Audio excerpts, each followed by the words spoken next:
Hi, I'm Steven. My cousin Sean and I run Sobits and we make applications for the Apple iPhone, currently the most popular phone out there on the market. Recently, there's been a lot of talk about a new phone that has just come out, the Nexus One. It's a Google phone that runs on the Android platform. We actually just got this in the mail today. This is an unlocked version.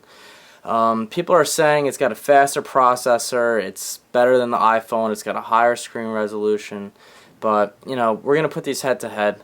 We have a vested interest in this device because obviously we have applications for sale. We absolutely love it. I love it. I use this thing constantly.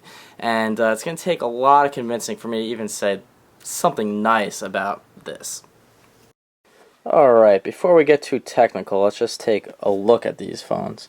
They're obviously very similar in height and very similar in width when you stack them on top of each other. But I tell you, by just holding them, the Nexus One actually feels lighter and it somehow feels thinner, even though it's really not much thinner. And there's a nice matte finish on the back of it, which just feels good in your hand. And the iPod's really smooth and shiny, which is aesthetically pleasing, but I really like to feel this. I can't believe the words are coming out, but so far the Nexus One is winning. So let's fire these babies up.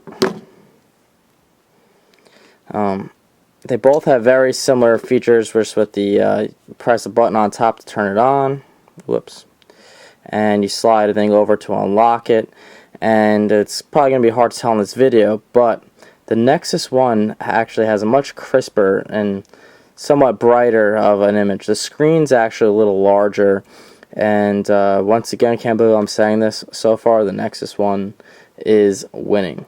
But there's a reason why the iPhone is loved by so many people. When you scroll through things, everything is just so smooth. The icons are easy to pick out. You can arrange them any way you want.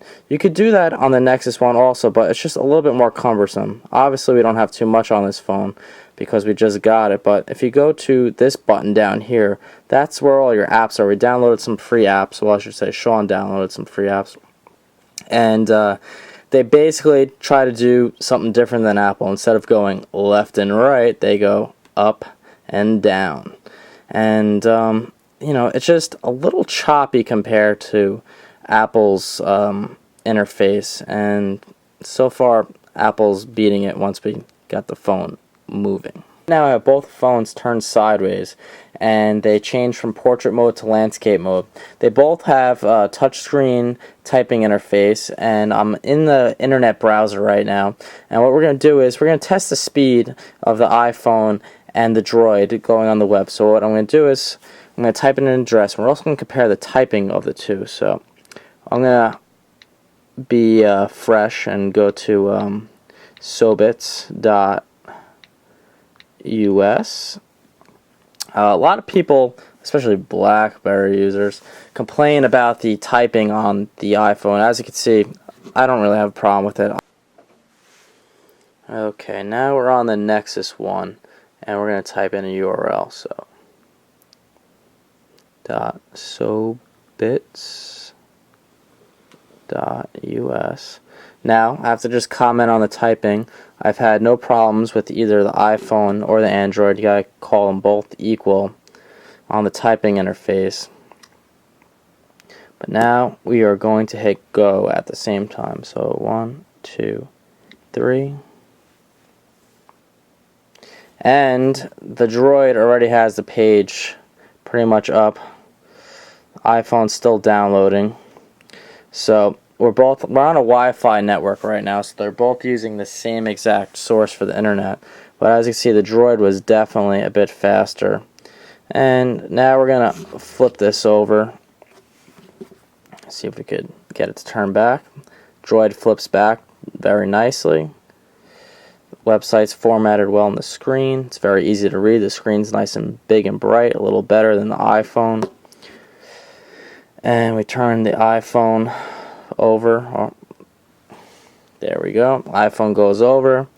Also fits nice well on the screen.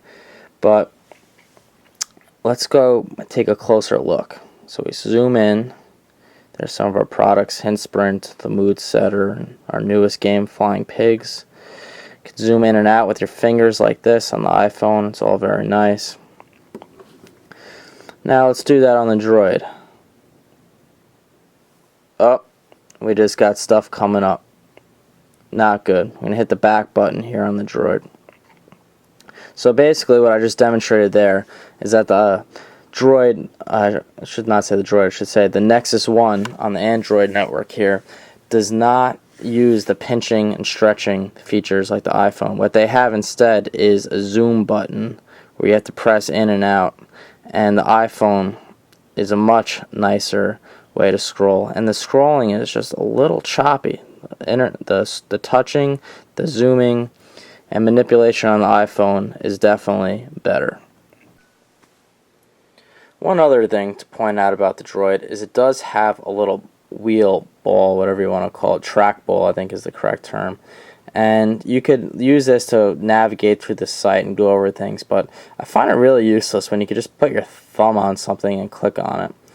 So all in all, I'm going to say that in the use of this item, I do not see myself having my thumb on the trackball too much. One nice feature though is the back button, so you could just go back in the browser, but once again it's really not a button, it's just a spot down here, and if you're on the iPhone going back, there's a button on the top of the or back here just to go back just as well. So if I do the same thing, load and then go back, it's really no different except that this is below the screen and this is on the screen.